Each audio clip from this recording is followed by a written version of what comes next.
सफल होगी तेरी आराधना। साहब जी, कहाँ चले गए आप साहब जी?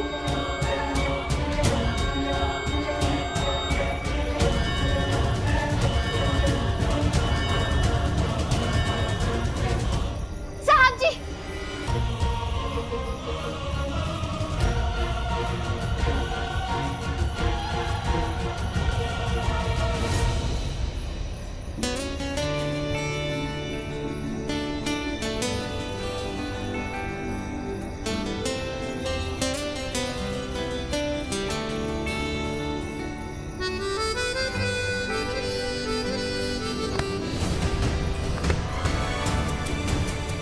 आप कहीं नहीं जा सकते साहब जी।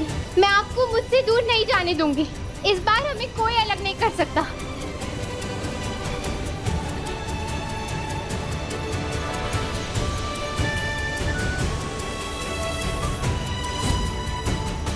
साहब जी,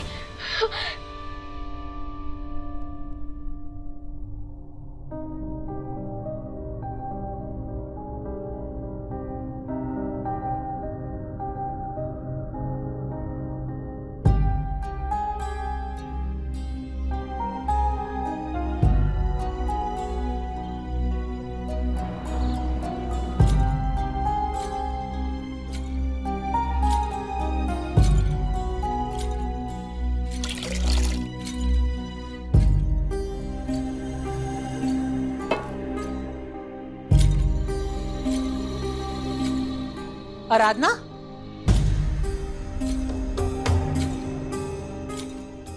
क्या हो बेटा? परेशान लग रही हो। गर्मी हो रही है क्या? पता नहीं दादी, मुझे न जाने क्यों अजीब सी घबराहट सी हो रही है। कमरे में तो एकदम घुटन महसूस हो रही थी, इसलिए मैं ऐसे बाहर आ गई। क्यों बेटा? सब कुछ तो सही हो रहा है, फिर ये घबराहट कैसी? तुम्हें तो खुश होना चाहिए। आज शिवानी की मेहंदी की रस्म है और कल शादी हो जाएगी। हाँ दादी, लेकिन मैंने ना एक बुरा सपना देखा। पता नहीं, शायद कुछ दिनों से मेरी नींद पूरी नहीं हो पा रही है, तो इस वजह से कमजोरी हो रही होगी। लेकिन सही तो कहा आपने, अब तो देविका भी हमारी जिंदगी से जा चुकी है और तो और शिवानी की भी शादी होने जा रही है। सब कुछ कितना अच्छे से हो रहा है, लेकिन पता नहीं क्यों मुझे कुछ ठीक नहीं लग रहा दादी।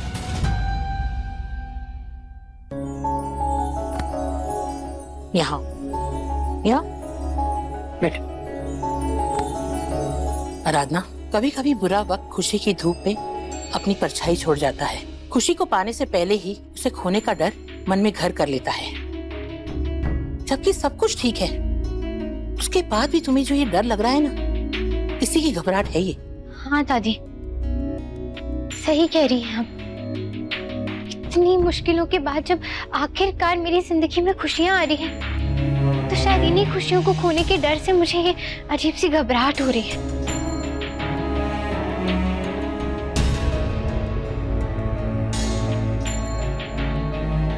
कहीं मेरी खुशियों को मेरी ही नजर ना लग जाए।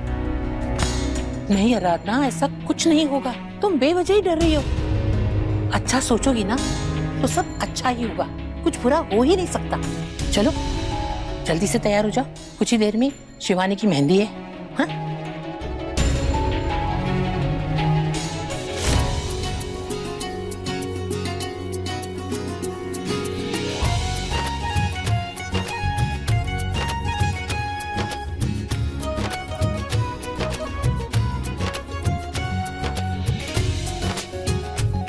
ये चाय नाश्ता सबसे पहले आप दादी को दे दीजिए, उसके बाद वहाँ दूल्हा दुल्हन है, उन दोनों को देना।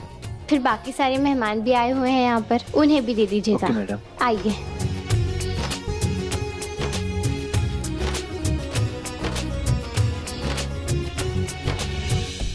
मामी आइए ना, साथ में मेहंदी लगाते हैं। हाँ, वो मुझे जरा काम है, वो पूरा करके बस थोड़ी देर में आ जाती हूँ। ठीक है। लीजिए दादी, आ गई इनकी टिकट्स।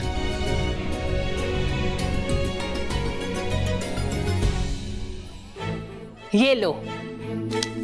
दादी क्या है? ये वही है, आजकल के बच्चे क्या कहते हैं, वो इस शादी के बाद कहाँ जाते? हनीमून दादी। अरे वही, तुम्हारे मामा जी ने तुम दोनों का टिकट करवाया है मून का।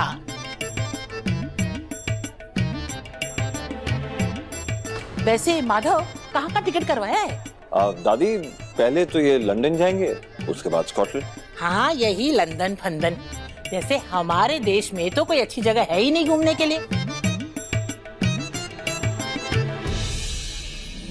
और वो दूसरी जगह कौन सी बताई माधव? स्कॉटलैंड दादी बहुत खूबसूरत जगह है, मुझे तो बहुत पसंद है। आई एम श्योर इन्हें भी बहुत पसंद आएगी। शादी के बाद ही देर रात की फ्लाइट है, सारी डिटेल्स तुम्हारे पास है, एक बार चेक कर लेना। लेकिन सबकी जिम्मेदारियां निभाते निभाते कहीं अपनी जिम्मेदारी मत भूल जाना। तुम्हारी भी एक बीवी है, उसे कहीं घुमाएगा या नहीं?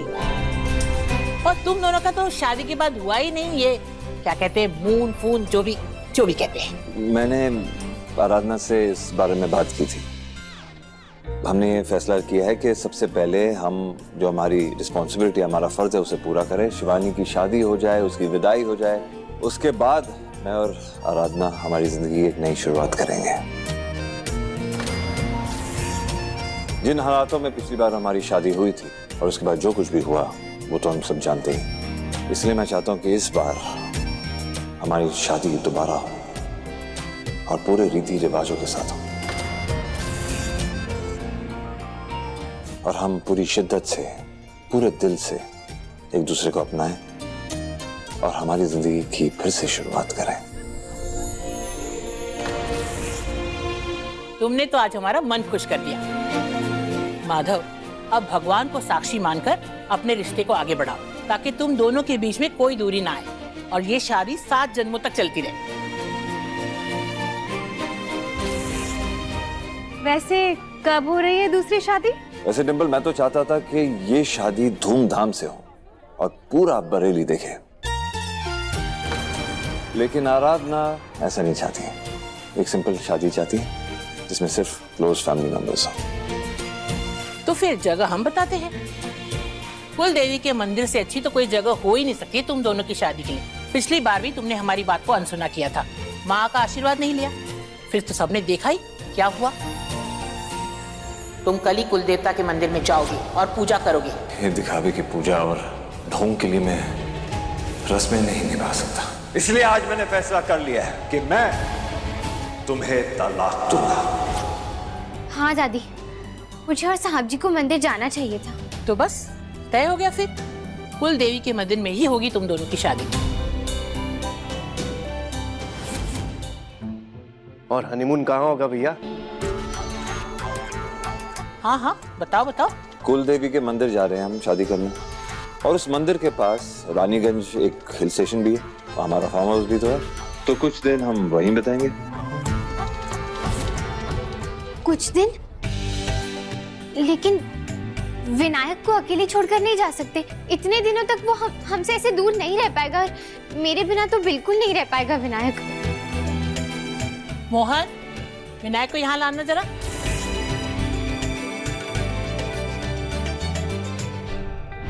वैसे भी मेनका को भी कोई चिंता तो है नहीं, क्योंकि शिवानी की शादी जो हो रही है,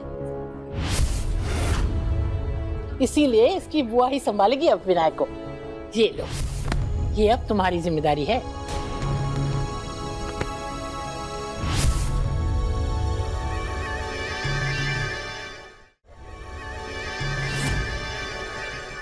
मामी आइए ना।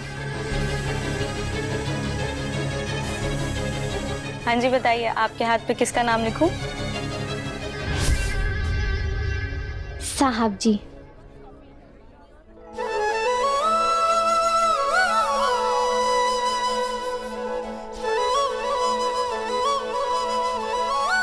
अरे अब तो दोबारा शादी होने वाली है, हनीमून तक प्लान हो गया है, और तुम अब भी बड़े भैया को साहब जी बुलाओगी? आप तो इनके हाथ पे एमडी लिख दीजिए। बड़े भैया का नाम माधव दास है।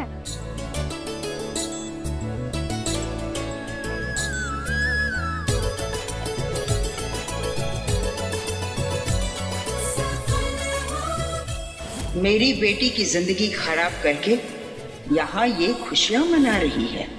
अब देखना, अगर मैंने इसका सब कुछ नहीं छीन लिया ना, तो मेरा नाम भी मेनका नहीं।